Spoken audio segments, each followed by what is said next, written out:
Affairs. Berkowitz is my name and politics is our game, and we will be doing politics this evening because we have as our guest Pete Giangreco, who knows more about politics and public policy than any man, woman, or child alive. Would that be right, Pete Giangreco? Oh, there's a lot of people that say he doesn't know anything about policy. He doesn't know anything. Well, he knows a lot about politics. He doesn't do government, but he does do politics. Right. He has been doing this. He is in his 7th presidential race now, starting with Gary Hart way back in, what was that, 83, 84? Yep. And he's only 25 years old, so it's quite a trick. He can do that all. I mean, but seriously, we suspended the time and space continuum. That's really helpful. He is here to talk about Barack Obama. He would know. He was involved in Barack Obama's in the U.S. Senate primary in 2004, in the Democratic primary race, as well as in the general election. He has been involved in the presidential election. He had a brief love affair with John Edwards in 2004, so he knows something about that. But in 2008, I guess it was an easy choice, Barack Obama. It was a hard choice, but I made the right choice. He made the right choice.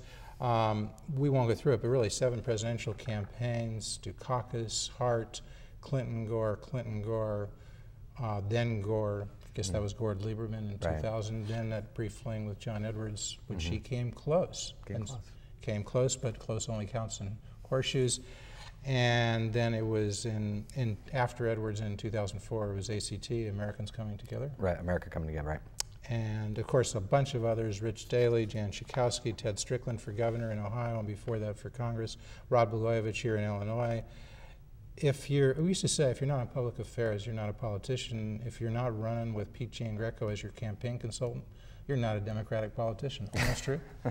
All right, enough buttering up our guest. And of course, a lot in North Carolina, and we'll talk about North Carolina in this show.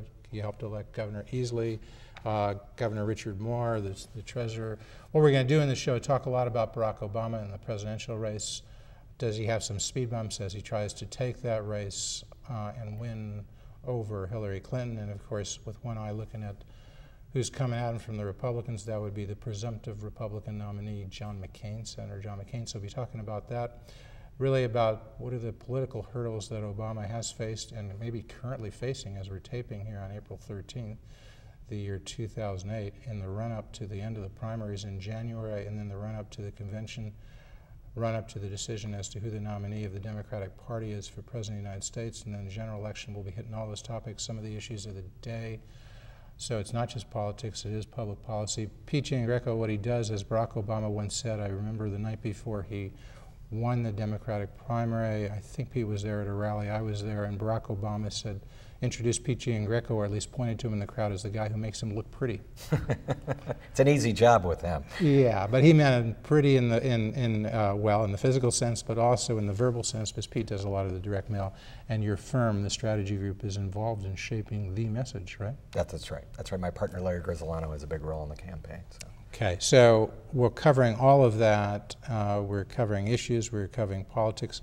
We may get to Rod Blagojevich and the governor of Illinois, because every few years or so, 3 or 4 years, when the campaign comes up, if Blagojevich decides to run for re-election, you would be there to help him in 2010. We would, yes. All right, but that's a while away. Barack Obama, the Barack Obama mystique. The latest argument that I've heard from David Axelrod is the superdelegates should vote and side with Barack Obama because he has run such a cheerful grassroots campaign, which he wanted to do, but more to the point, he has run the primary campaign well. And Axelrod's argument is if you run a national Democratic primary campaign for president and you run it well, you can do the same in the general election.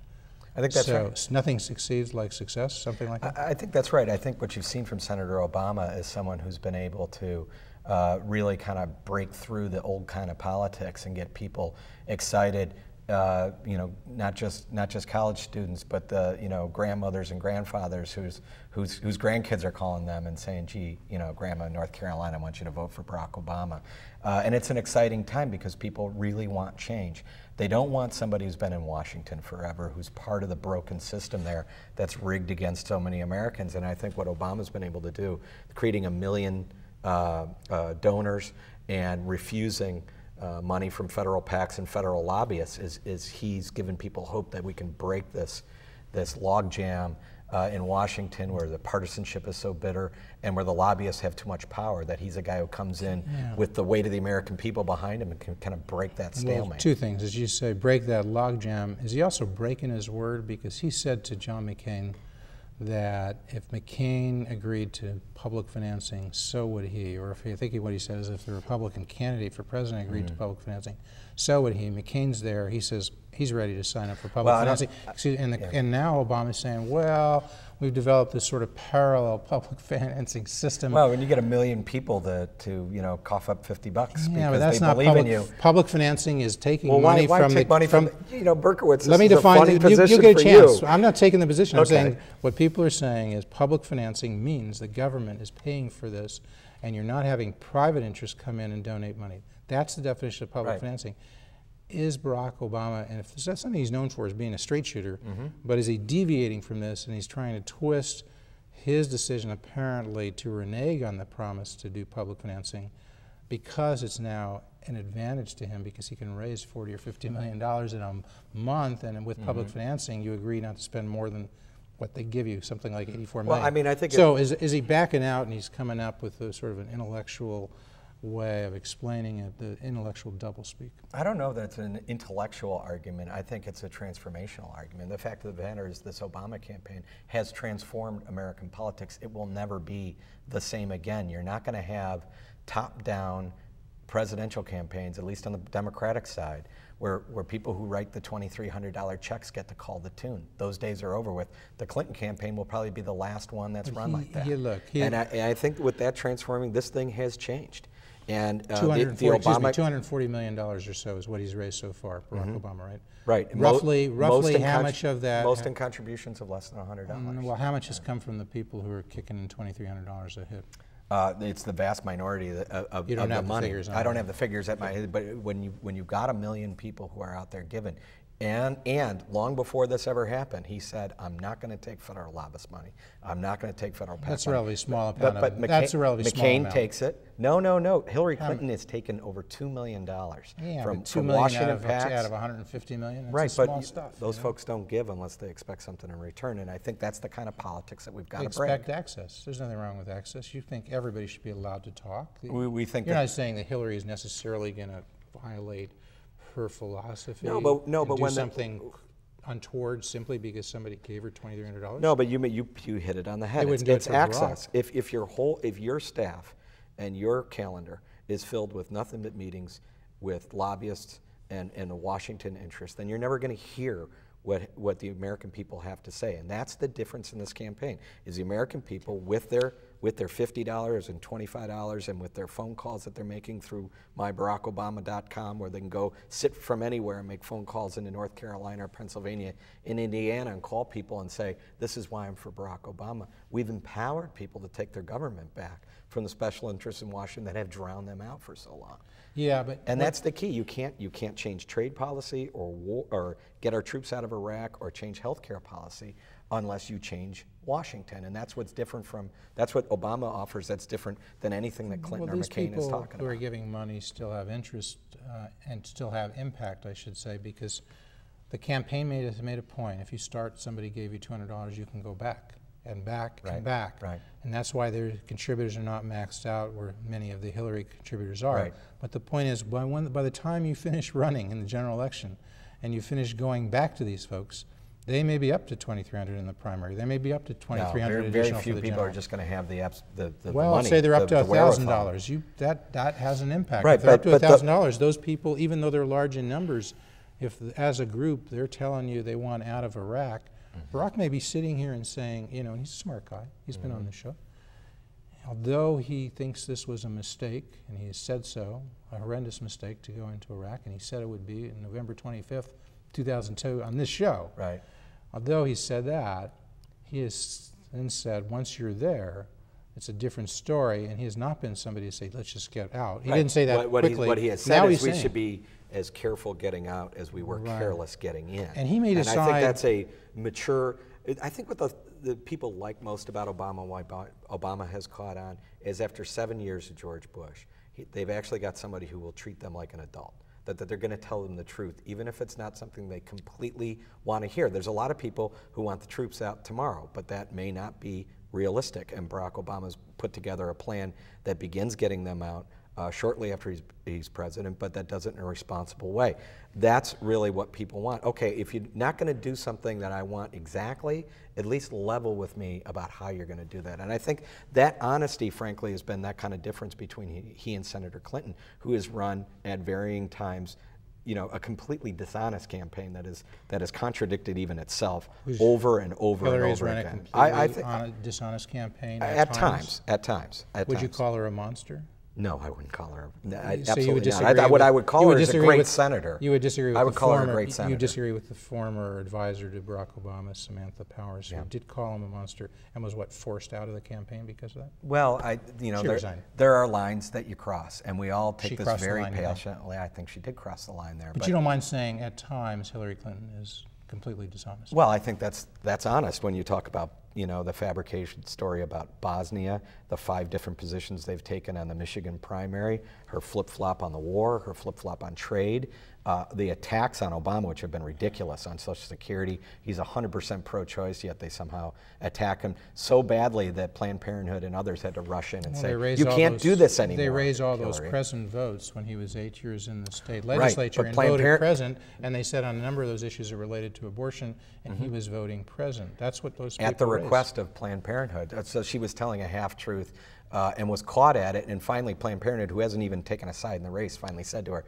Senator Clinton, you can't keep saying this because it's not Does that mean that Planned Parenthood controlled his votes? Because if they told him to vote No, they worked together because when you have a 100% pro-choice record, and Senator Obama was not a backbencher. He was a guy who was very, very critical in shaping a lot of legislation. You know, there's 150,000 people more now who have health care because of the bill that he passed. This was a guy who took the lead in reforming the death penalty. He was a leader, and when you're a leader, you know, you work with people who are like-minded, even reaching across to people who are not like-minded to get things done. This was something to block what was a very, a ploy by the right wing to really put pro-choice members who were in tough electoral districts on the spot. And so this was a strategy that was worked out that way. But the larger point here is that I think at varying times in this campaign, Senator Clinton's campaign hasn't been honest about this. Are the only people who are pro-life, would you say, right-wing? No. Not at all. I mean, I think you look at Senator Casey in Pennsylvania, his father before him, Senator Casey, obviously. Casey has endorsed Obama. Oh, absolutely. Casey is pro-life. His father was pro-life. Yeah. His father was not allowed to speak at the Democratic National Convention which was a mistake. Because he was pro-life. Yeah. Would Obama have stood up at that time and told the Democratic Party that it was a mistake not to let Casey's father speak? Oh, I mean, it's hard to tell. If Obama's a leader, should he have spoken about Pastor Wright long ago when he was God-damning America, when he was talking about chickens coming home to roost or roost? Well, you have to remember that Senator Obama wasn't there and hadn't heard those things until they blew up. He said he has heard some of those things. So which is it? Has he heard some of them or not? Because I've heard different things. Did Obama hear nothing about Pastor Wright that gave him concern in the 20 years he was his spiritual advisor? Very clearly. He did hear things. Oh, yeah. And did he ever speak out? Not the specific things that were on YouTube. Well, what did he hear and what did he do? I don't know. You'd have to ask Senator Obama there. But can you get him here? Can you get him here next week so we can have a few questions? I'll work on it. He was here before. He'd like to come back. But there's a controversy, I think, that shows the difference again. Pastor Wright. Yeah. Pastor Jeremiah Wright. The political thing to do would have been to completely cut ties, throw him under the bus, and Senator Obama didn't do it. He said, this is a guy who awakened my Christian faith and who baptized my children and married me and who is like family. And yet, can also say, and yet at times sounds like a bigot, sounds like a racist, sounds like somebody who doesn't respect America. Right. And all of those things are enough. He is not family. He is somebody that Barack Obama has chosen to associate with for 20 years. Mm-hmm. Family, they're with you. Like it or not, they're always going to be with you. But I think the speech was very clear, and why the speech was so well received. The speech on race in Philadelphia. It was so honest in acknowledging, step back from Obama himself, but acknowledging the racial divide, that there is legitimate anger and frustration in the African American community for years and years of Jim Crow and segregation, even since the Civil Rights Movement. But yet there is justifiable frustration when you see folks in the white community who look at affirmative action and some other things about, hey, wait a minute, they're getting an unfair leg up. Totally legitimate. And I think that ability for Senator Obama to look and see the grain of truth in both sides and say there's a way that we can come together makes him different than anybody else who's ever run for president, I think. But does it cause him to talk about race in a way that he sounds like the black candidate as opposed to a candidate for president who happens to be black, which is how he's portrayed every race he's been in before? No, he's been portrayed by the Clinton campaign on many occasions, whether it was Jerry Ferraro or Billy Shaheen or even President Clinton himself, who has tried to make this that kind of campaign where he is a black man running for president as opposed to someone who's running for president. But did he help make that argument here? Because he was out there talking about race in Philadelphia when he didn't want to be. You would agree to that? Well, he wants to be talking about issues that affect blacks and whites. Here's a guy who ran for president. When he ran for the Senate, he always said, and I remember these words: "I am of the black community, but I am not limited by it." Yeah, and I think that was very different. He is rooted, just because he's rooted in the African American community doesn't mean he's limited to it. Right, exactly. Which is he the said same he was going to be here. competitive in every demographic when he was running in Illinois for the U.S. Senate. That was his point. But the point is, if he's trying to do it here and now, whether Clinton's doing it or somebody else or Jeremiah Wright, it's putting him in the box of being the black candidate. You would agree that Jeremiah Wright thing was not a good thing for Barack Obama. No, but look, Senator Obama's he's a big boy. He can take it. And I think that's what's good about everybody talks about these presidential races as being total chaos and they're nuts and they're crazy. Hey, you know what? There is no training for being president of the United States. And this crazy cauldron that you get thrown in, where you get pitches that you never see coming and you have to deal with them, it's probably the best training there is for being president. And I think by almost any measure, Senator Obama has taken all the beanballs that have come in his way, and I think dealt with them maturely, squarely, honestly, and I think that's why he's the apparent Democratic nominee. What are the chances he'll be the nominee of the Democratic Party for president? 99%. 99. You're not 99.999. How about that? Yeah. You think that's objective? Most people would say he's ahead. He's ahead by about 150 the numbers. 99%. If you understand the numbers, he's over 1,600 delegates now. If you split Michigan and Florida equally, or roughly equally, there's another 170 at minimum. That gets him over 1,800. There are well over 300, 400 delegates left. He's got to get to 2024. 2024 is that what he needs? 2049, I believe, is the number. Okay. I think he will, when June comes around, be very, very close to 2,000 delegates. There are 300 superdelegates that are undecided, so he only has to get 100 or so of those superdelegates, and they have broken, strongly. I think 65-5 since February 5th. Before you call up Hillary and say, when's that concession coming? We're taping this on April 14th. People are going to be seeing it. We're taping on April 13th. People are going to see in the suburbs the week of the 21st, in the city of Chicago and Aurora and elsewhere on the 28th. So by that time, Pennsylvania primary will have voted. That is April 22nd. That's about, depending on whether you count, some people say 160 delegates, some 130. Depending, I guess, whether they're counting the super delegates in there. So again, then you got North Carolina and roughly Indiana break those halfway is over 1,700 there. Then you got North Carolina and Indiana on May 6th. That's another 180 total delegates. Right, but he's likely to lose Indiana. He's losing to Hillary now by 7 points. He's likely to win North Carolina, right? Big. By 15 points. Yeah. And then you got a small. Then you got small, 5 or 6 states, small states. Let's let the people in Indiana vote before we count their votes yet. I think we'll be very competitive. Okay, but then on the run-up, then you got Oregon and Kentucky and West Virginia. He'll win Oregon overwhelmingly. She'll win Kentucky and West Virginia overwhelmingly. Puerto Rico. I think you're going to have tit for tat. Montana, South Dakota, and it ends with South Dakota June 3rd. Is Guam somewhere in there? Did I forget him? I think Guam is in there somewhere, but we'll see. Don't hold me to that. So you're saying he comes close, but he may not have sufficient delegates by June 3rd when this last primary but I think it'll be first and goal on the 5-yard line, and it won't take many superdelegates. But you're assuming an equal allocation for Michigan and Florida, right? It's the only even though Hillary Clinton won Florida, they're both on the ballot. She won Florida. It was uncontested. And here's the thing Well, about it was contested. Maybe there wasn't a campaign. It was uncontested. When you well, don't go on the contest, stage. when you have two people on the ballot, it's a contest. No. When you don't campaign, it's not a contest. And look, this is potential one of the things that drives me nuts. Hillary's going to give up in June? Is she just going to concede then? Is that what you're I saying? have no idea. Look, she has every right to stay in through the rest of the... She has every right, but a prediction from Pete Giangreco, will she give up in June after the primary? Oh, I long ago gave up trying to figure out how the Clintons operate, because a lot of times you worked for him. You worked for him for 8 years. Well, not 8 years, but 2 major campaigns. Yeah, I did, and a lot of Democrats like me are very disappointed. Do you regret that you worked for the Clintons? No, I think Bill Clinton was the best president of my lifetime, but that doesn't mean that I like the way they run. Do you like Hillary Clinton? Do you think she'd be a good president? I think she's a great senator. Would she be a good president?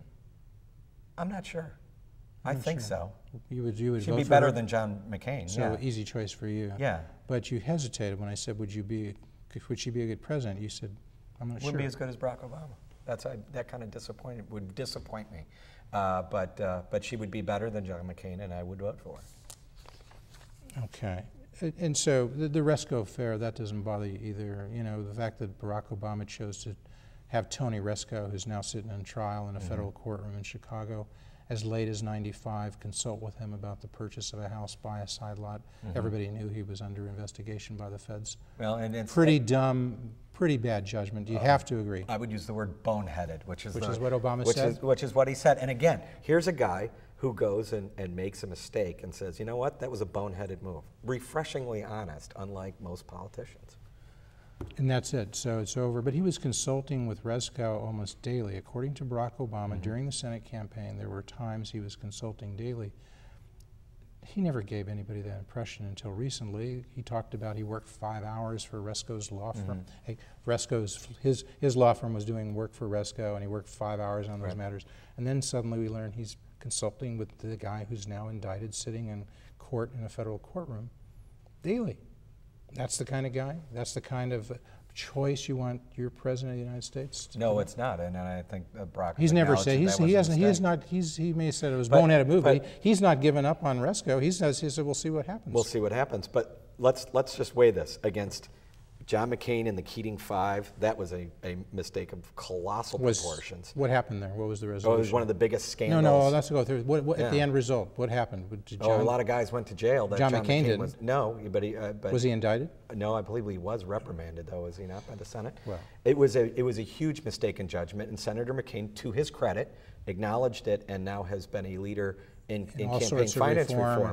But here's a guy who made a big, huge mistake, and frankly, who's more independent, Barack Obama or John McCain? I think Barack Obama. Come on, be fair. No. Just be fair. Who's more independent? You might favor Barack Obama and other things. Who is more independent? Look at immigration. Look at campaign finance. They're both Barack Obama has left his party. Excuse me.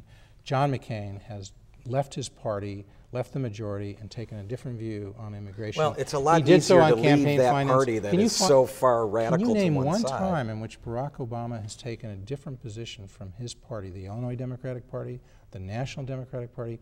When has Barack Obama ever shown independence from the Democratic Party? Well, I'd say if you listen to Senator Clinton, she would say the energy bill would be an example of that. I think with Senator Obama, it was a very imperfect bill, but he wanted that 150 million, he wanted that commitment to alternative energy, and the only way to get to it was to cross over and vote for what was a very imperfect energy bill. But in doing so, that's your only example. He went through. Well, you wanted a big example. I don't think there's a bigger long-term issue in front of the American people than energy policy, and we've been screwing it up for 20, 30 years now, and we finally got to have somebody who can say, I'm not, Barack Obama, who hasn't taken a dime from oil company PACs or their lobbyists, to say, you're not calling shots anymore. We're going to have an energy bill that we don't have to give away all these tax credits to you guys to get the good things that we want. That's going to end. What about in his own backyard in Cook County when Forrest Claypool was running for president of the Cook County Board, a clear reformer, against John Stroger, a clear not reformer?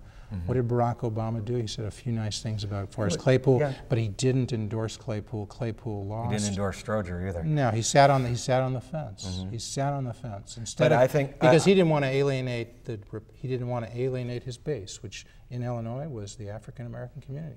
You would agree to that. He didn't want to be known as the guy who supported a white person over a black person. There's a lot of people who chose not to get involved in primaries. There have been all kinds of primaries in this race that we stayed out of too. We say he transcends race, but in that case, he wouldn't transcend race. No, but I think there have been many other times where he has taken race on where it's been uncomfortable, things like death penalty reform, racial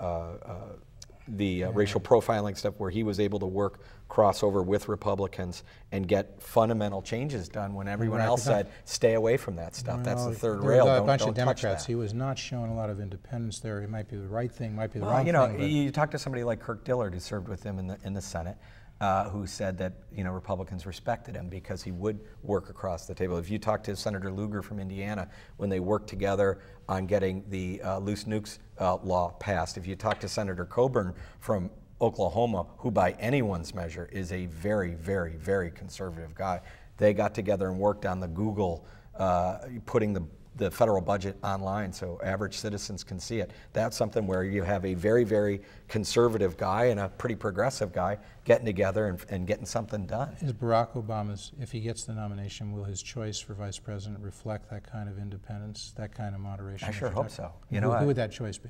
Well, you and I talked before. I would love if Senator Lugar were willing to do it. I think he'd be an interesting guy in the mix. Do you think Barack Obama would make that offer? Oh, I have no idea. I think it's a little presumptuous. A little presumptuous now to be talking about vice presidents when we haven't quite sewn up this nomination. Who else is on the short list? Do you know this as well? I have no idea. Who would you predict would be on the short list? Do you know something about that? Not you can't speak for Barack, but you. I mean, there are a lot of talented people. Give me 3 or 4 people. I think the top 3 or 4 in your guess. Maybe Evan Bayh, maybe. Even though Evan's isn't he supporting Hillary? Yeah, sure. Who cares? Who cares? He's of course a senator from Indiana. Yeah, I mean, I think folks like Claire McCaskill, Kathleen Sebelius. Claire McCaskill would be the senator from Missouri. Kathleen Sebelius, who's a 2-time elected governor of a very red state, Kansas, where Barack Obama's mother's family is from. Is interesting. She gave the response on the State of the Union. I think is a really solid person. Janet Napolitano is an interesting choice. I think there's lots of folks out there. We're going to continue to speak. Let me just say we're going to continue to speak because the credits roll. I very much want to thank very quickly Pete Giangreco. We only have about a minute left. Thanks so much for coming. Don't forget John Edwards would probably make a good VP, I think. Bill Richardson? Bill Richardson would be, I think, has shown tremendous ability. This thing about the bitterness, Barack Obama said that people in Philadelphia and small towns like in Illinois, they cling to religion, they cling to their guns when they're bitter about losing jobs. A tremendous gaffe by Barack Obama. Look, I grew up in Buffalo, New York, and we still cheer for the Buffalo Bills and the Buffalo Sabres, and we go to the churches that we were, a lot of my friends were baptized in. Your friends don't go to church because they lost their jobs, it's their belief. Did Barack Obama make a mistake on that? Did he make a mistake? The point is, people love where they live, and they want things to be like they were before when Bethlehem Steel was still there. Did Barack Obama make that mistake, and could that cost him the nomination? Oh, he said that he regretted it, but I think could it cost him the nomination? Look, does it show he's out of touch? No, it shows that Hillary Clinton and John McCain are out of touch. If they don't think that people in small towns who have their jobs shipped overseas aren't bitter, they're completely out of touch. And they both supported NAFTA and these trade bills that have killed places like Buffalo. Hillary Clinton says people go hunting because they enjoy it. They don't do it because they're bitter. They believe because they have a faith like Barack Obama. They don't do it because they lost their jobs. Do you see the point Hillary's making? I do make it. It's a good point. It's ironic coming from a woman who wanted to, basically ban guns, and who is the foremost. Now all of a sudden she's guns in churches again going to the